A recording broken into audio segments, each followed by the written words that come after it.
Então malta, daqui o Ryaku e eu vou diretamente ao assunto. Eu sou medricas no contato terror. Ai! Ai! Caraças, lava os dentes! Mano, tu és muito burro, só pode! Oh! Ai! Lá se vai o meu braço! Ainda bem que eu bato punheta com a outra! Mas isso não quer dizer que eu não aprecie a arte. Na verdade, terror é um dos géneros que eu mais gosto. Infelizmente eu só me consigo assustar com jogos. Eu vou interromper rapidamente aqui o vídeo para contar que eu agora faço live aqui no YouTube. Portanto, se quiserem aparecer, apareçam. Normalmente eu estou a jogar jogos, mas também estou a falar sempre com os fãs. Os VODs das lives estão no segundo canal, Ryaku 2. Portanto, se quiserem ver também, vejam. Se vocês estiverem a ver isto quando o vídeo foi lançado, eu agora não estou a fazer porque eu estou de férias, mas já a partir do dia 2 de janeiro de 2025, dia 2, dia 3, eu já devo estar a voltar a fazer lives. Portanto, era só isso. Podem voltar para o vídeo. Nenhuma outra forma de mídia alguma vez me afetou, e mesmo jogos como Resident Evil 7, Little Nightmares e The Joy of Creation Storm Mode me fizeram ainda estar com medo, mesmo depois de eu ter parado de o jogar. No entanto, existe um conjunto de 2 vídeos aqui no YouTube que, não importa a quantidade de vezes que eu os veja, eu fico tão desconfortável como se fosse a primeira vez que eu os visse. Antes de continuar, eu quero avisar que este vídeo vai conter conteúdo gráfico, vai conter imagens fortes e temas pesados. Portanto, se não conseguem aguentar com isso, por favor não vejam este vídeo. Eu vou resumir os primeiros 2 vídeos, eu também vou deixá-los no link na descrição para vocês verem por conta própria, porque eu acho que o meu resumo mesmo assim não vai fazer justiça ao próprio vídeo. E depois eu vou tentar explicar o porquê de eu achar que estes 2 conjuntos de vídeo podem constituir para o terror no seu estado mais puro. O título do primeiro vídeo é The Mysterious House. Desculpem pela minha pronunciação má, eu tenho lisp sempre que falo inglês. Traduzido em português, A Casa Misteriosa. Não é a primeira vez que eu falo deste vídeo, afinal de contas, eu já reagi a este vídeo. Na verdade é o meu único vídeo de reação neste canal. Também é o único vídeo que tem mais de 13 no título, portanto, eu ainda me lembro de ter visto o vídeo e de não ter conseguido dormir na noite anterior. E o mesmo aconteceu enquanto que eu estava a gravar estes vídeos. Sim, podem me chamar de medricas à vontade, podem dizer são só 2 vídeos, como é que tu tens medo? Mas sim, eu quando com certos vídeos eu não consigo dormir à meia da noite. E eu quase não estou a dormir há 2 noites. O vídeo foi lançado a 1 de novembro de 2020 pelo canal The Walton Files, um canal de Analog Horror. Para aqueles que não sabem o que é Analog Horror ou terror análogo, pelo menos eu acho que é assim, foi assim que isto me traduziu no guião. Este género de vídeo visa contar uma história com estética de cassete, sendo isso com vídeos instrucionais de empresas que viram distorcidos, vídeos de gravações de pessoas a encontrar algo misterioso, etc. E o canal The Walton Files tem uma série de terror análogo chamada The Walton Files. Sim, é o mesmo nome do canal. No entanto, o terceiro vídeo estava atrasado, então ele decidiu fazer o vídeo da Casa Misteriosa em apenas 4 ou 5 dias, como uma espécie de bónus. A Casa Misteriosa começa com uma vista de um bairro e os visuais parecem antigos e como se tivessem sido desenhados. As cores presentes são bastante coloridas e tudo parece normal, com a exceção de um elemento: a lua. A lua possui olhos semi-realísticos, vazios e que de certa forma causam desconforto por serem bastante diferentes do resto do cenário. É neste bairro que conhecemos os nossos protagonistas, Ducky, um pato amarelo, e Tammy, uma loba roxa. E ambos estão a conversar sobre como o Halloween naquele ano estava a correr mal.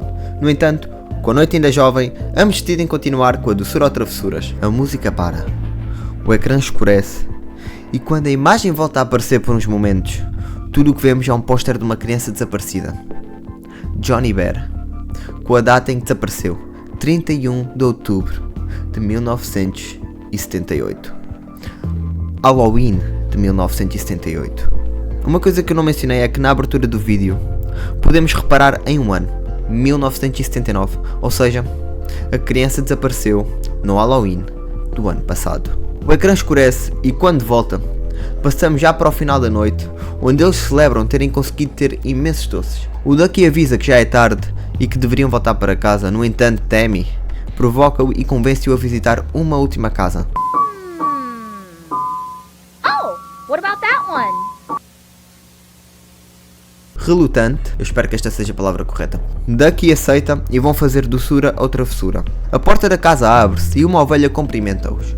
convidando-os a entrar para receberem os doces. Dentro da casa, a ovelha introduz os seus amigos, Billy, TVA e o mais importante,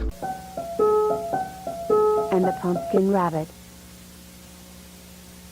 E deixem-me dizer-vos que esta introdução, embora simples, é eficaz, pois quando ele é apresentado, a música de fundo para e apenas ouve-se um ruído de fundo, e esse elemento mostra que ele é quem a gente se deveria preocupar mais. Até me agradece a introdução, mas relembra que eles só estão ali para receber doces, e quando eles estão-os a receber, o TVA tira uma fotografia deles. O Pumpkin Rabbit pede desculpa pela fotografia, dizendo que é hábito deles tirarem fotos dos convidados para não os esquecerem, indicando-os para olharem para a parede, onde outras fotos estão penduradas. Todas as fotos parecem normais, tiradas no Halloween de outros anos. No entanto, a última fotografia é-nos familiar. Demasiado familiar até. É a mesma fotografia no cartaz da criança desaparecida no Halloween anterior. E essa fotografia muda completamente o contexto das fotografias anteriores. Todas as crianças nas fotografias são crianças desaparecidas. Todas elas no Halloween. E isso é um foreshadowing para o destino final que os nossos protagonistas vão sofrer. Depois de aceitar os doces, Ducky diz que tem de ir para casa, que está a ficar tarde. No entanto, o Pumpkin Rabbit interrompe-os para sugerir que eles passem a noite em casa deles. E mesmo ainda não confiante com a ideia, eles aceitam. E assim, a única chance de escapar desaparece. Passamos então para quando os dois estão a dormir, quando de repente o Ducky acorda e sai do quarto. É agora mais tarde e o Ducky ainda não regressou. No entanto, ouvimos ele a chamar pela Tammy. E isso faz com que ela acorde e vá à procura dele. Agora, uma coisa que podem notar é que o Ducky chama sempre pela Tammy com o mesmo tom de voz. Mas eu já volto a isso mais tarde. Por enquanto, vemos a Tammy a sair do quarto e na parede está a foto que eles tiraram, mesmo ao lado da fotografia da criança desaparecida. Mais uma vez, para reforçar que esta história não vai acabar com um final feliz. A casa também sofreu uma alteração na paleta de cores. Agora já não tem tons vibrantes e coloridos. Agora os tons são mais escuros e sombrios. E eu gosto deste aspecto. É como se as cores vibrantes fossem uma máscara para transmitir segurança ao espectador, como algo mais infantil. Voltando ao vídeo, Billy, o palhaço, está encostado a um canto da sala, mas algo está diferente. O estilo da arte é diferente, mais realista, a cara vazia, os olhos pretos e de certa forma completamente desproporcionada. A Tammy tenta fazer conversa e perguntar onde estão os outros, mas Billy permanece em silêncio. Então ela continua a andar até que ouve o Ducky a chamá-la por trás de uma porta. Ela avança pela porta e vai dar ao corredor com 3 outras portas. E vai à primeira porta e abre-a. No entanto, podemos ver que ela não está sozinha nesse corredor. E no fundo reparamos na ovelha, também ela com uma feição distorcida. Não encontrando nada na primeira porta, Tammy passa para a segunda. E cada vez mais a ovelha está perto, conseguindo ver melhor. Os olhos dela estão parecidos aos do Billy, pretos, vazios, e podemos ver uma mancha vermelha na barriga dela. Atrás da segunda porta, tudo o que está é a fotografia da Tammy e do Ducky, mas algo está diferente. Onde era suposto estar o Ducky apenas está a sua silhueta. Não encontrando o Ducky, Tammy avança para a última porta, e podemos ver que a ovelha está ainda mais perto. E podemos reparar que não era só uma mancha vermelha, mas várias. Estas manchas não são tinta, são sangue. Ao abrir a terceira porta, Tammy encontra o Ducky e a ovelha está agora praticamente em cima dela. No entanto, ela não a ataca, mas fica ali, parada. A Tammy entra pela porta e quando está lá dentro, do outro lado da porta, conseguimos ver a ovelha a fechar a porta e impedir qualquer forma de fuga previamente possível. O destino de Tammy está traçado e agora só o pior lhe espera. O Ducky aparece das sombras, supostamente a salvo, mas isso não passa de uma ilusão que rapidamente desaparece. Aquele ali já não é o Ducky. Aquilo não passa do que lhe restou depois de ter sido violentamente assassinado. O corpo dele completamente distorcido, cheio de sangue. E ele não está sozinho, pois todas as outras crianças desaparecidas também ali estão.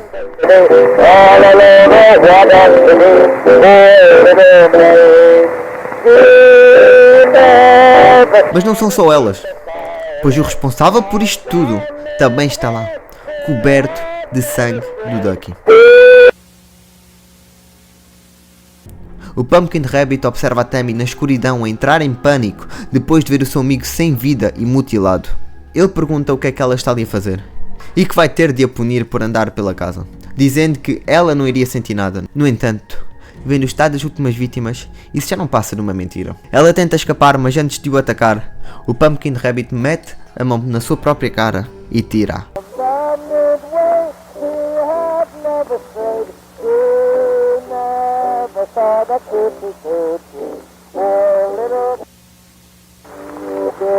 E logo em seguida, ele faz o mesmo a Tammy com o que fez com os outros.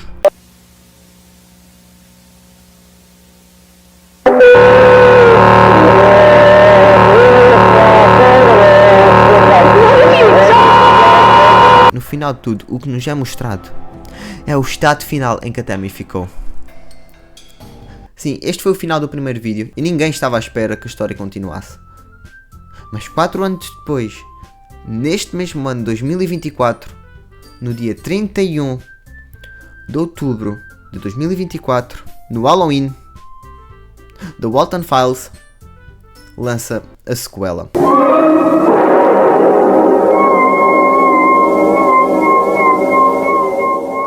O vídeo começa diferente do primeiro. Há uma melhor qualidade na arte, há animações, já não são imagens estáticas, e a paleta de cores também é uma das coisas diferentes, sendo elas iguais à segunda parte da Casa Misteriosa, como se não fosse preciso tentar enganar o espectador com cores mais alegres, pois o espectador, depois do primeiro vídeo, já sabe que nesta casa apenas o pior está por vir. Por falar em casa, depois de uma breve narração, vemos um novo grupo de crianças a chegar à tão infame casa, esta agora vandalizada com tábuas de madeira nas janelas. O novo grupo de crianças consiste em uma cachorra chamada Jay, uma raposa chamada Ralph, um pinguim chamado Dino e um tigre chamado Paco. É de notar que eles todos estão mascarados, portanto, assim como no último vídeo, este também se passa num Halloween. Assim que chegam à frente da casa no topo da colina, Ralph pergunta se eles podem voltar.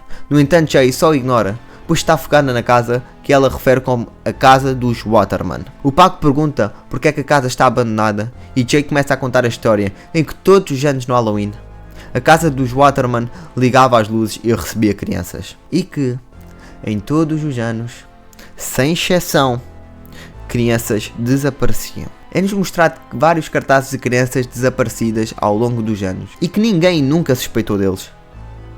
Pelo menos até um certo dia, um dia que nós já observamos. O Halloween de 1979. O mesmo Halloween em que a Tammy e o Ducky entraram na casa e nunca mais regressaram. E infelizmente para o Pumpkin Rabbit e para a ovelha, que depois de pesquisar eu descobri que o nome da ovelha é Witch Sheep, mas eu vou continuar a chamar de ovelha porque é mais fácil. A irmã da Tammy estava nos arbustos e viu-os a entrar na casa e nunca mais voltar. A polícia nunca chegou a encontrar os corpos, então não pôde fazer nada em relação aos desaparecimentos. No entanto, as pessoas da Terra sabiam o suficiente. Eles forçaram os Waterman a sair de casa e tomaram medidas com as próprias mãos.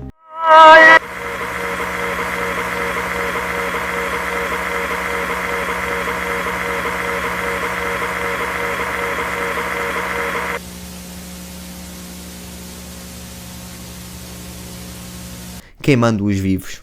Jay continua a explicar que a casa tem estado vazia desde então, mas que às vezes parece que eles ainda conseguem os ouvir. No entanto, se prestarem atenção nesta cena, podem ver por uns momentos um flash a vir da casa dos Waterman. A Jay tenta os convencer a entrar em casa, com a ideia que a casa poderia ser o novo local do grupo e que eles ficariam conhecidos como os miúdos fixe. E embora ela consiga convencer o Pablo, o Ralph decide não entrar e espera por eles fora de casa. Dentro da casa, Jay repara numa abóbora e decide acendê-la com um isqueiro. Mas aquela abóbora ainda parece fresca, no sentido em que ela não parece ter sido decomposta, como se alguém ainda estivesse na casa e tivesse-a colocado lá. Assim que a Jay acende a abóbora, a televisão da sala liga. Now, let's see what else. I want you wives to bring your unsafe husbands. Children, bring your parents.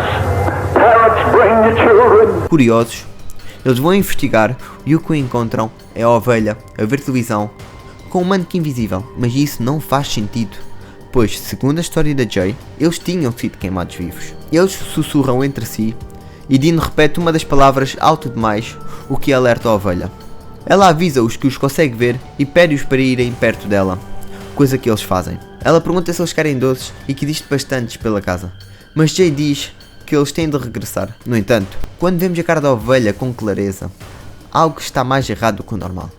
A sua cara apresenta queimaduras e podemos ver no corpo dela marcas de cozedura, como se a pele dela tivesse sido cozida e reconstruída. Enquanto a ovelha continua a falar, Dino do outro lado da cadeira rouba um álbum de fotos. Ela diz para irem buscar uma taça de doces que está na cozinha e que o seu marido, ou seja, o Pumpkin Rabbit, irá chegar em breve. Jay e Paco vão andando para a cozinha, mas Paco repara numa figura ao fundo do corredor que afirma saber uma forma de fugir. Ele tenta chamar a atenção da Jay, mas ela não está ali e a figura aparece ao Paco para o seguir. Fora da casa, conseguimos ver o Ralph a driblar uma bola zangado e acidentalmente a manda com demasiada força, onde o manequim está, que previamente não estava. No outro lado da cerca está um campo cheio de abóboras e mais outros espantalhos. Ao avançar por dentro do campo de abóboras, Ralph ouve a gargalhada de uma criança.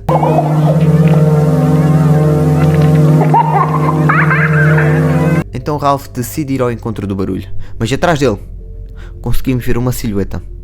Esta incrivelmente enorme, maior do que a própria porta da casa, chegando quase à janela do segundo andar.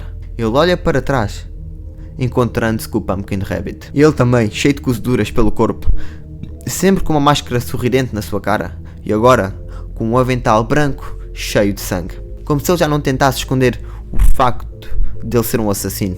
Ele tenta ganhar a confiança de Ralph, perguntando se ele está perdido, mas Ralph olha imediatamente para a saída. Então, o Pumpkin Rabbit tenta o convencer com a bola que Ralph estava à procura. Ralph pergunta se pode ter a bola de volta, e o Pumpkin Rabbit diz que sim, para a ir buscar a ele.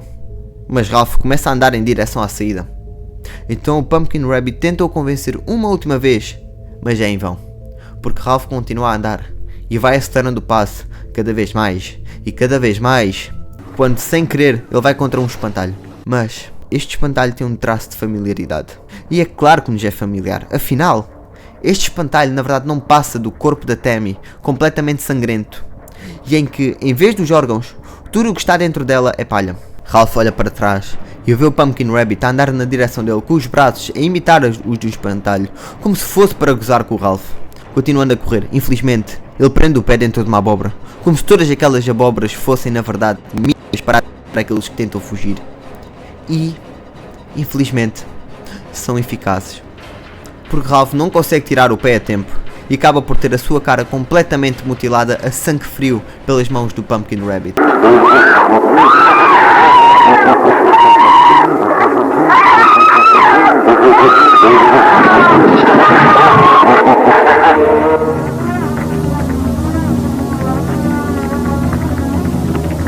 Passamos para a cozinha, onde a Jay está a chamar pelo Paco, quando ela ouve os gritos do Ralph vindo de fora. Então ela decide se esconder dentro de um armário, mas ao fechar a porta, a taça de doces que ela estava à procura inicialmente parte-se no chão, indicando para os Waterman que a próxima vítima está na cozinha. Mas antes de vermos o que vai acontecer com a Jay, passamos para o Paco, que está a seguir a tal figura que o chamou. E essa figura, assim como no espantalho, é-nos familiar. E isso é porque a figura não é nada mais, nada menos do que o Ducky. Ralph pergunta aonde eles estão a ir, e Ducky apenas responde que há uma forma de fuga. Parando em frente a uma porta, Paco entra e repara que afinal não é uma forma de fuga, mas sim um quarto. O mesmo quarto em que o Ducky e a Tammy dormiram. Vemos então um Ducky mutilado a desligar as luzes e a fechar a porta atrás dele, prendendo-o naquele quarto. Enquanto Paco, em pânico, pede para não ficar sozinho. Infelizmente, o Paco deveria ter cuidado com o que deseja, porque ele não está sozinho. A ovelha está lá dentro com ele. E se não fosse já assustador o suficiente, ela começa a cantar uma música que se canta para os bebés acalmarem. Hush, little baby, don't say a word. Mama's gonna buy you a mockingbird. Ela desaparece nas sombras e o Paco encosta-se à porta, acidentalmente derrubando o relógio da parede e caindo perto de uma cama, onde a mão da ovelha sai de baixo e apanha o relógio. E por uns momentos, só existe silêncio. É então que Paco decide ligar as luzes, mas assim que o faz, a gente nunca chega a ver como é que Paco é morto. De volta para a cozinha, a taça dos doces partida já não está lá, indicando que alguém a limpou. Jay, dentro do armário, desejando que tudo acabasse, vê do outro lado da porta Ralph, mas agora ele possui os mesmos olhos vazios que todas as outras vítimas dos Waterman possuem, e ele insiste para a Jay abrir a porta. Ela, no entanto, não o faz e Ralph desaparece do campo de visão. E é então que a porta abre-se lentamente, mostrando o Pumpkin Rabbit do outro lado, coberto com o sangue de Ralph. Ele tenta agarrar a Jay, mas ela entala a mão entre a porta e começa a fugir, mas o Pumpkin Rabbit começa a seguir-lhe pelo móvel dentro.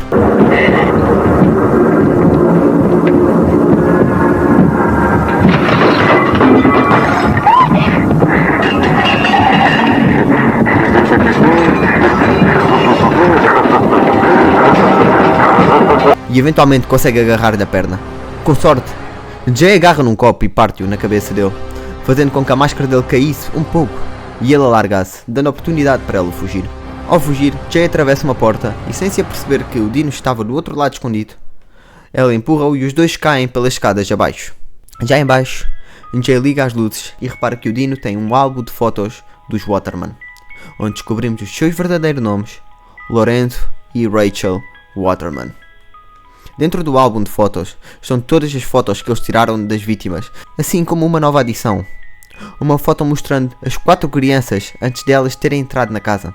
E nós sabemos quando é que esta foto foi tirada, não só porque diz na data que foi no Halloween de 1983, mas nós sabemos o exato momento em que a foto foi tirada, pois nós vimos o flash da câmara, o que quer dizer que mesmo antes deles entrarem em casa, o seu destino já havia sido traçado. Não podendo voltar para trás, pois é lá que os Waterman estão, eles decidem avançar por uma porta de aço e atrás dessa porta está o mesmo corredor com as mesmas 3 portas do primeiro vídeo.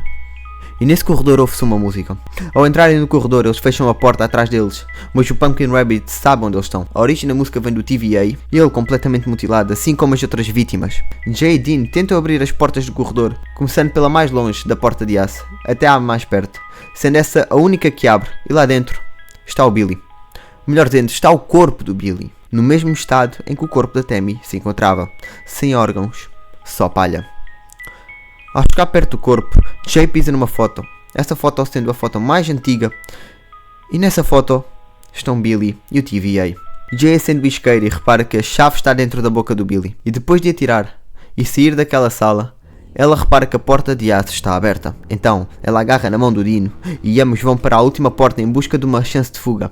Ao abrirem a porta, Jay repara numa janela com rede e tenta abri-la, enquanto que a ovelha se encontra do outro lado do corredor. Jay não consegue abrir a janela e cai, batendo numa lâmpada que acende e ilumina o local, mostrando um monte de manequins, todos eles representando as crianças desaparecidas, e com um texto na parede a dizer o fim, como se aquele fosse o fim final de todas as vítimas dos Waterman. Eles encostam-se a um canto e vemos na porta a ovelha aparecer e a desligar as luzes. Então Jay acende o isqueiro para poder voltar a ver, e agora todos os manequins mostram as cabeças das vítimas, usadas como máscaras. Eles tentam sair pela sala, mas veem o Pumpkin Rabbit a aproximar-se deles, e nem reparam que a ovelha está mesmo ao lado deles. O Pumpkin Rabbit move-se de forma irregular, e ele fala com elas, dizendo que estão em sarilhos, que o tempo acabou, como, assim que os encontrar, que os ia cortar, arrancar e os punir. As crianças, agora encostadas do outro lado da sala, ouvem rangeiros da escuridão, e da escuridão aparece um manequim com a cabeça de Ralph. Dino deixa cair o livro, e depois do manequim se partir, é que nos apercebemos que não passava de uma distração, e que o Pumpkin Rabbit está neste momento atrás dele.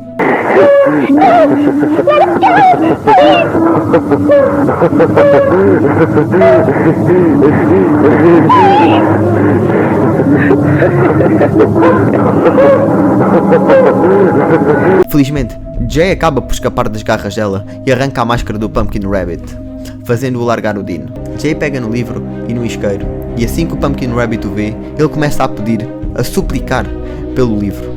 Então Jay decide queimar o livro à frente deles, e eles entram em pânico. No, what have you done?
Mas não é o fim, pois a luz volta e o pai deles aparece à porta.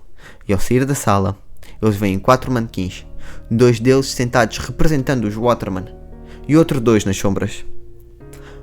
No carro, ao sair da casa, Joy olha uma última vez para aquele local, onde ela vê os espíritos de Paco e Ralph na distância. Eles, que teriam vivido para ver outro dia, se ela não os tivesse insistido para verem a casa.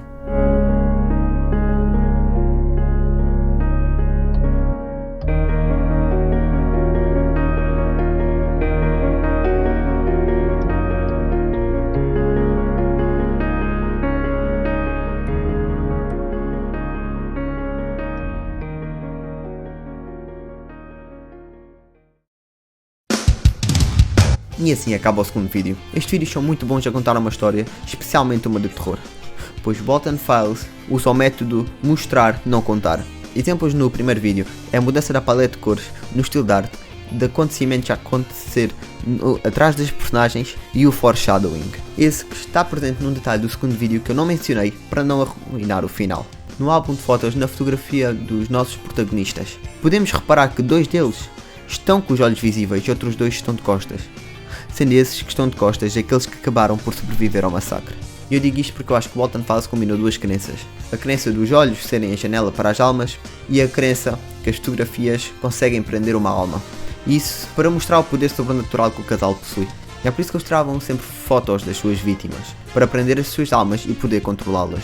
E é assim que eu acredito que o Ducky conseguiu atrair a Tammy no primeiro vídeo e o Paco no segundo vídeo. Eu acredito que ele fez o mesmo com o Ralph para atrair a Jay fora do armário. E eu acho que o Ducky nem sequer foi o nosso primeiro caso. O nosso primeiro caso foi o Billy e TVA.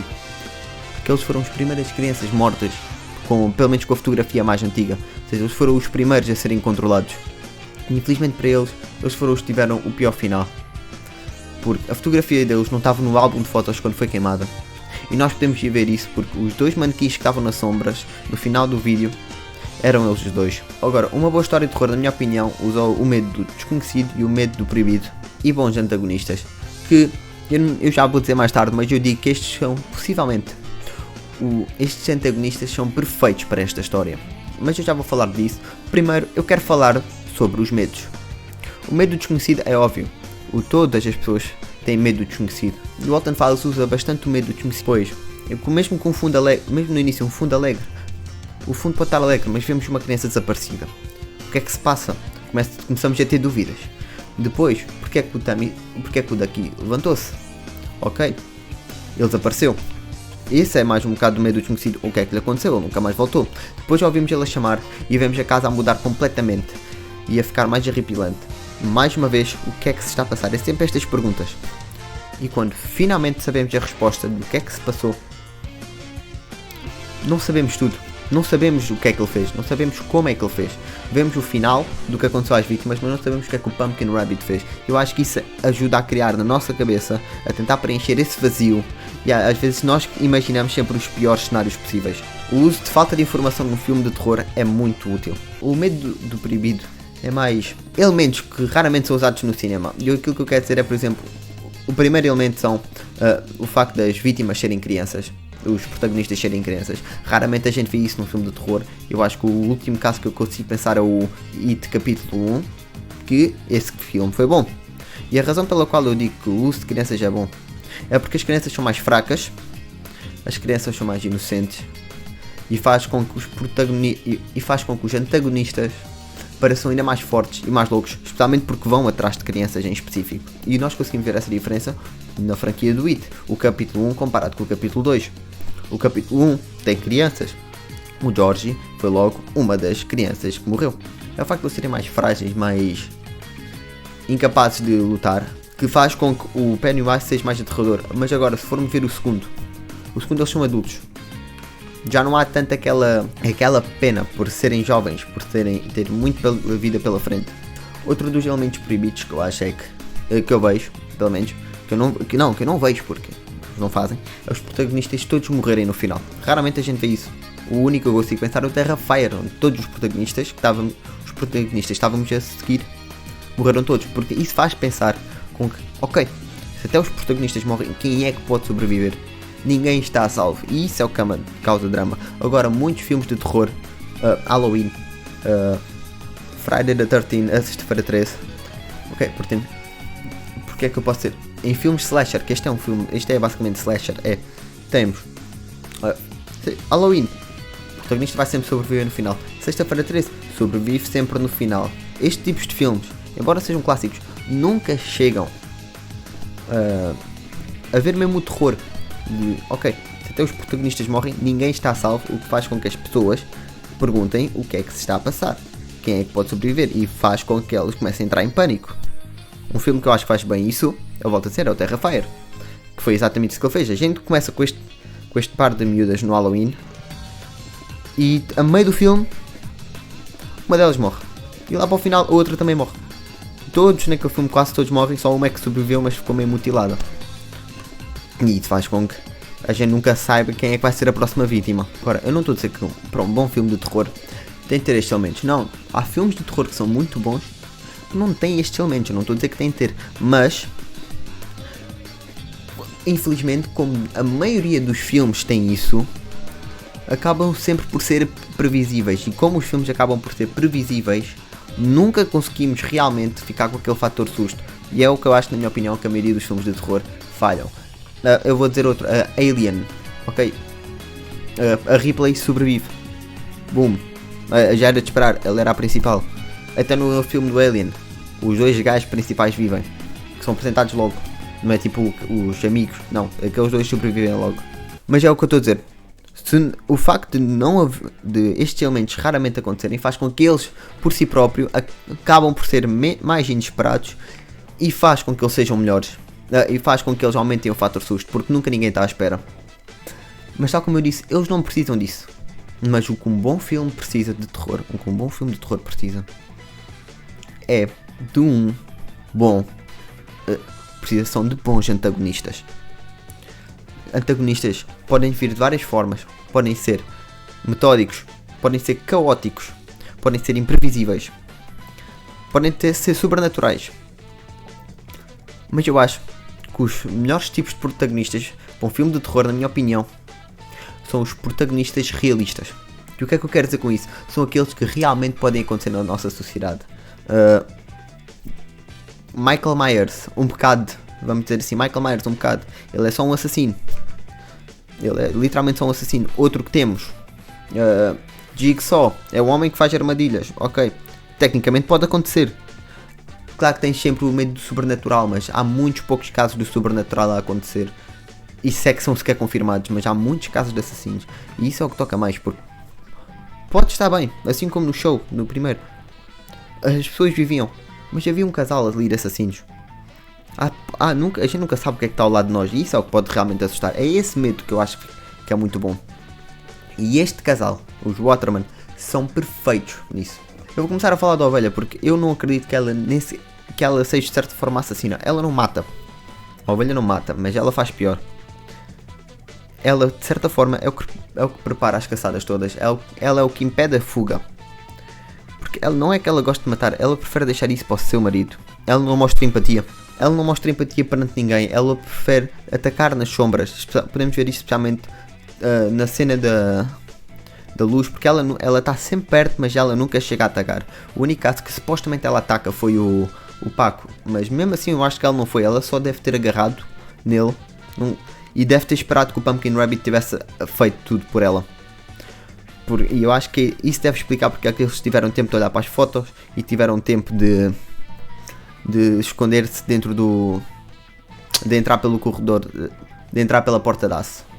Eu não estou a ler aqui guião, normalmente eu estava a ler o guião há bocado, já nem estou a ler. Mas por falar no marido, eu digo que mesmo vilão perfeito, o Pumpkin Rabbit é excelente. E eu digo que ele é excelente porque ele é um monstro. Ele é um monstro. Ele é sádico. Ele brinca com as vítimas, ele tenta manipulá-las. Ele não precisa de manipulá-las para conseguir matar. Ele faz isso porque ele gosta. Nós podemos ver isso porque ele tenta convencer as crianças a dormir em casa. Ele fala de uma forma normal. Quando a Jay está no armário, ele usa o corpo do amigo dela para a atrair a ir embora. Não porque ele precisa que ela vá, mas porque ele quer. Porque quando ela recusa, ele simplesmente abre a porta. ele é violento, a forma como ele mata, arrancar a cara das vítimas. Ele brinca com as vítimas, ele tortura-as, ele faz sempre pensar que elas têm uma chance de escapar. Ele caça, basicamente isto é uma brincadeira para ele, é uma caça. Ele próprio diz. E eu acho que isto é muito bom, porque é uma coisa que pode acontecer. Existem muitas pessoas sádicas, mas eu nunca vi, pelo menos na vida real, eu nunca vi nada a este ponto de sadismo, de gostar de brincar, gostar de ver as pessoas desesperadas, de adorar ver o desespero na cara das pessoas, a pensar que têm uma esperança de fuga só para eventualmente morrerem. E ele ia suceder esta noite se a Jay não tivesse a sorte de o pai, se ela ia sobreviver se ela não tivesse a sorte de ter levado o isqueiro quando o pai disse que não queria que levasse, se o Dean não lhe tivesse roubado o diário, se o Dean não tivesse roubado o álbum de fotos, e se ela quando estava agarrada, se ela não tivesse encontrado alguma coisa para se libertar, porque se ela não tivesse tido sorte nesses 3 pontos, eventualmente todos eles iriam morrer. Os dois só sobreviveram simplesmente com sorte. Outra razão pela qual eu acho que este é muito bom, e nós conseguimos ver isto mais no segundo vídeo, é a forma como ele se move. A forma como o Pumpkin Rabbit se move. Ele não move, ele consegue se mover de forma normal, mas ele decide mover-se de forma espontânea, de forma irregular, vamos dizer assim, de forma de uma forma muito bizarra, de propósito, para gozar com as vítimas. Exatamente quando ele imitou um espantalho, depois do Ralph de ver exatamente um corpo que estava a imitar um espantalho, ele imitou e estava sempre, enquanto que o perseguia, só para ele a piada. Eu acho que isso eu acho que o facto de ele gozar com as vítimas é o que o torna bastante assustador. Outro fator que eu acho que faz com que esta série seja muito boa é a música, mano. A música é basicamente música distorcida, é música de piano de brincar. Piano de brincar já é um bocadinho assustador. Distorce um bocadinho piano de brincar, é pior. Depois tens música dos anos 60 que está cheia de distorcimento, que acontece nas cenas principais. E oh meu Deus, eu acho que esse tipo de música é tipo a cereja no topo do bolo, mano. Eu acho que essa música é o cereja no topo do bolo, é o que acrescenta o ambiente. Porque para além disso, só existe a estática de shows antigos, mas a música distorcida é a cereja no topo do bolo para dar aquele último arrepio. Bom, e com isto eu vou acabar aqui o meu vídeo. Eu espero que tenham gostado. Eu estou a tentar mudar o meu conteúdo para falar mais daquilo que eu gosto, e eventualmente eu nem sequer vou precisar muito do guião, só vou precisar de tópicos, que eu tive um bocado do guião, mas eventualmente eu espero não precisar do guião. Eu não vou mentir, eu estava assim, que eu estava a ver os vídeos para fazer o guião, mano, eu fucking odiei, mano, eu odeio isto tudo, eu genuinamente, os vídeos para mim são assustadores. Eu sei que o meu vídeo se calhar não vai fazer justiça, e mesmo depois de verem o vídeo, se calhar vão dizer, não é assustador, tu és um maricas. Ok, eu sou um maricas, tens algum problema com isso? Eu acho assustador, porque eu meto-me, porque ao contrário dos filmes de terror normalmente, eu neste aqui eu consegui meter-me no papel das crianças, como se eu fosse mesmo a vítima. Eu acho que isso é um bom vídeo, é um outro bom ponto que eu esqueci-me de mencionar. É um bom ponto porque, por exemplo, jogos de terror, tu és a personagem no jogo, por isso um gajo sente um bocado. Mas neste caso, tu não consegues controlar a personagem, mas ainda dá para sentir tu sendo a vítima. Mais uma vez, eu acho que é um trabalho excelente feito pelo The Walton Files. E a minha voz é meio Mas bom, eu espero que tenham gostado. Deixem um like se gostaram e inscrevam-se. Deixem um like se gostaram e inscrevam-se. Este vídeo saiu quando eu estava de férias, portanto eu fiz o vídeo já há algum tempo atrás, tipo uma semana e meia atrás. Mas eu faço lives, só para reforçar, eu faço lives a partir do dia 3, 4, eu vou voltar a fazer lives regularmente, portanto vão ao canal, vejam, eu estou sempre lá, eu gosto de falar sobre jogos, eu vou começar a falar sobre os jogos que eu faço em live e sobre vários vídeos, portanto, e eventualmente eu vou transformar essas lives num vídeo, de eu falar por cima, mas espero que, volto a dizer, se gostaram deixem o like, inscrevam-se, o meu nome é Ryaku, fui!